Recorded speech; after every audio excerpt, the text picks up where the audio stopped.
राशील ना एकटी 17 वेळा किंवा 18व्या वेळा नवऱ्याने तिला विचारलं, राहीन की यापूर्वी नाही का? किती वेळा राहिली आहे?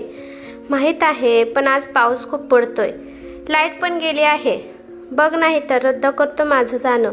नको जावा तुम्ही, मी राहिले एकटी. आणि अंगणात मोती आहे ना, कोणी आलं तर तो भुंकेलच की. तुम्ही अजिबात काळजी करू नका. तिने इतकं बजावल्यावर शेवटी तो घराबाहेर पडला. तिन्ही सांजा झाल्याच होत्या. तिने देवासमोर दिवा लावला, घराची सगळी दार नीट बंद करून घेतली. आज नवरा जेवायला नसल्यामुळे स्वयंपाकला दांडे मारायचं तिने आधीच ठरवलं होतं. आपण काय बरं खावं, पोहे का भात? शेवटी तिने शिरा फायनल केला. झालं एकदाचं. लाईट गेलेली असल्याने घरात 1-2 ठिकाणी तिने कंदील लावून ठेवले. आणखीन एक कंदील पडवीतली झोपाळ्यावर ठेवून ती लायब्ररीतून आणलेले पुस्तक वाचत तिथेच बसली. गावाच्या टोकाला त्यांचं हे एकच घर, पण सवयीने एकटेपणा जाणवायचा नाही. अगदीच नाही म्हणायला बिरबलाच्या गोष्टीतल्या कंदिलाला इतपत अंधार. समोरच्या डोंगरावर एक घर होतं. जोरात हाक मारली तर ऐकू जाईल इतक्या अंतरावर. पाऊस वाढत होता. शिरा खाऊन घ्यावा आणि झोपायला जाण्यापूर्वी एकदा गाय वासराला खायला घालावा म्हणून कंदील घेऊन ती गोठ्यात गेली. गाई वासराला खायला घातलं. गाईने मोठमोठ्याने डोळ्याने तिच्याकडे बघितलं. तिचा हात चाटला. आपण कुठे एकटे आहोत? हे आहेत की आपल्या सोबतीला. तिने परत एकदा स्वतःला बजावलं. झोपायला जाण्यापूर्वी तिने सहज म्हणून समोरच्या डोंगरातल्या घराकडे बघितलं. एव्हाना तिथे पण सगळे झोपून शांत झाले असायला हवं होतं, पण तिथे तर माणसांची चाहूल दिसत होती. ती बघत होती तेवढ्या 2 गाड्या तिथे आलेल्या दिसल्या. ओट्यावर 8-10 माणसं वावरताना दिसत होती. मध्ये दबक्या आवाजात कोणीतरी रडतंय असा तिला भास झाला. तेवढ्यात मोतीने पण सूर लावला. काही अघटित तर घडलं नसेल ना? आणि असेल तर कोणाच्या बाबतीत? समोरचं घर गावात पूर्णा आजीचं घर म्हणून ओळखलं जायचं. पूर्णा आजी सुईण होती, पण बाळंतीला मालिश करण्याचं काम पण करायचे. गावातल्या सगळ्या घरातून पूर्णा आजीचा मुक्त वावर असायचा. माझी दोन्ही मुले हॉस्पिटलमध्ये जन्माला आली, पण पुढे आंघोळ घालणे, शेक-शेकडी सर्व पूर्णा आजीने केलं. आता कोणाकडे? बाळंती नडली म्हणून पूर्णा आजीला बोलवायला तर कोणी आलं नसेल, पण हल्ली ती थकली होती. सुईणीचं काम करणं तिनं बंद केलं होतं. शिवाय गावात हॉस्पिटल झालं असताना तिकडं जायचं सोडून यांच्याकडे कोण येईल? पूर्णा आजीलाच तर काही झालं नसेल ना? 2 दिवसात अंगणात वावरताना दिसली नव्हती. 2-2 गाडीतून माणसे आली आहेत म्हणजे नक्कीच पूर्णा आजी गेली असणार.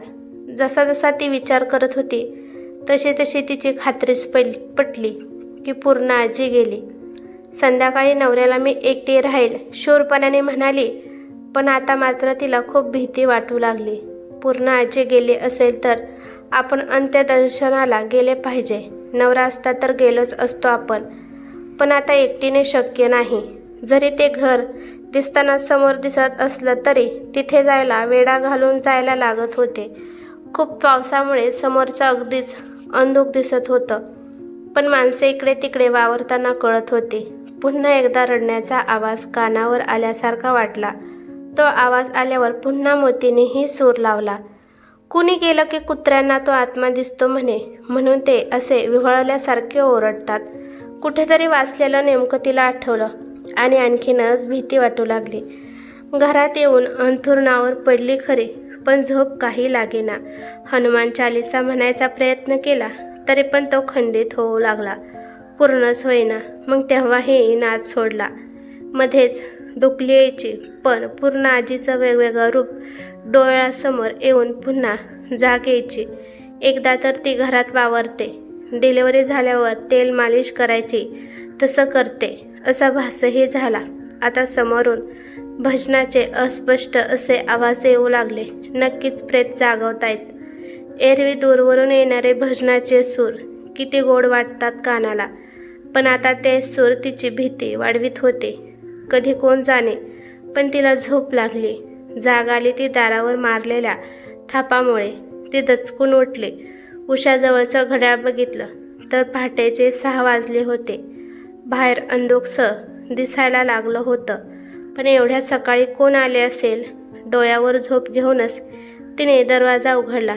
दारात साक्षात पूर्ण आजी उभी होती. लाल रंगाची नवी साडी, नाकात नथ आणि डोक्यात शेवंतीची वेणी. खूप कथांमधून तिने वाचलं होतं, टीव्हीमधून पाहिलं होतं की मेलेल्या व्यक्तीचा जिच्यावर खूप जीव असतो अशा व्यक्तीला अतिशय शेवटचं देहासकट भेटायला येते. पण पिक्चरमध्ये बघायला किंवा कथेमध्ये वाचायला ठीक, पण प्रत्यक्ष स्वतःच्या बाबतीत एक किंकाळी फोडून ती बेशुद्ध झाली होती. जाग आली तेव्हा ती तिथेच दारात पडलेली होती आणि पूर्ण आजी तिच्या तोंडावरून पाणी मारून तिला शुद्धीवर आणण्याचा प्रयत्न करीत होती. भूत भूत, धावा, वाचवा अशी जोरदार किंचाळी मारण्यासाठी तिने तोंड उघडलं. ए बाई, उठ, झपाटलीस वाटतं. मला बघून ओरडायला काय झालं? रात्रीची झोप झाली नाही काय? एकटीच आहे काय घरात? रामू कुठे गेला? पूर्ण आजी एका मागोमाग प्रश्न विचारत होती.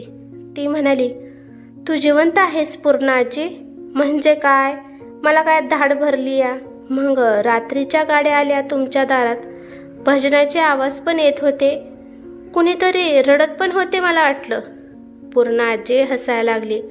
अगो बया, काय सांगू, आमच्या पोरांची वेगवेगळी तरा बघ. कोणास ठाऊक मी कधी जन्मले. पण पोरं म्हणाली, आई तू 80 वर्षाची झालीस, तुझा बर्थडे करणार.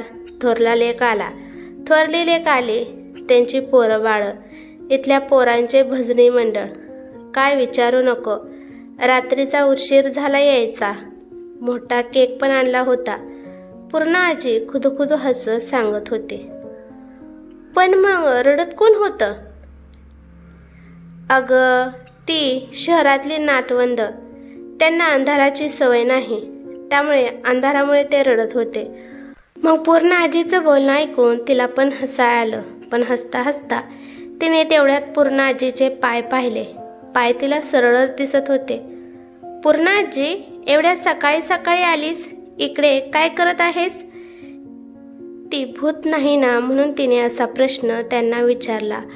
अगं तेच ग, मगाशी नातवंड उठले तर कोणाला चहा, कोणाला दूध पाहिजे होतं आणि सगळं दूध संपले होते. त्यामुळे विचार केला की तुझ्याकडून दूध घेऊन यावं. चल मग आवर, गायचं दूध काढ, मला घोडभर चहा बनव आणि हे तांब्या भरून मला दूध दे आणि हा डब्बा धर. तू जेव्हा नाश्ता करशील तेव्हा यातील केक खा. तिने तो डब्बा घेतला आणि मांडणीवर ठेवला. तिने हातपाय तोंड धुतले, गाईचे दूध काढले. पूर्ण आजी आणि तिला तिने चहा बनवला. पूर्ण आजीला तिने चांगलं तांब्या भरून दूध दिलं. पूर्ण आजी दुधाचा तांब्या घेऊन निघून गेली. पाठमोऱ्या पूर्ण आजीकडे बघत ती स्वतःला बजावत होती. भयकथा वाचणे जरा बंद करायला हवं. उगाच डोकं काहीतरी अचाट विचार करत राहतं. नाश्त्यासाठी पोहे करावे की शिरा? रात्रभर जागरण झालं होतं. रात्री जागरण झालं की शुगर लेवल कमी होते, म्हणून सकाळी उठल्यावर काहीतरी गोड खावं असं तिने कुठेतरी वाचलं होतं. रे देवा, पूर्ण आजीने आणलेला केक आहेच की. डब्बा उघडून तोंडात टाकणार तेवढ्यात नवरा आलाच. ठीक आहेस ना? झोप लागली ना नीट? तो विचारत होता. तिकडे दुर्लक्ष करत ती हसत हसत त्याला सांगायला लागली. काय गंमत झाली माहीत आहे का? गंमत राहू दे, मला पटकन चहा करून दे. आपल्याला लगेच समोर जायला हवे. समोरची पूर्ण आजी रात्री गेली. काल तिची सगळी पोरं जमली होती. रात्री 12 वाजता तिचा वाढदिवस साजरा करणार होती, पण त्याआधीच गेली ती. आज सकाळी नेतील तिला. आवर लवकर, आपल्याला जायला हवं. नवरा तिला घाई करत होता. ती मात्र काहीच कळत नसल्यासारखं हातातल्या केकच्या तुकड्याकडे बघत होती. कथा आवडल्यास लाईक, शेअर करा आणि अशाच नवनवीन कथा ऐकण्यासाठी चॅनेलवरती नवीन असाल तर सबस्क्राईब करायला विसरू नका. धन्यवाद.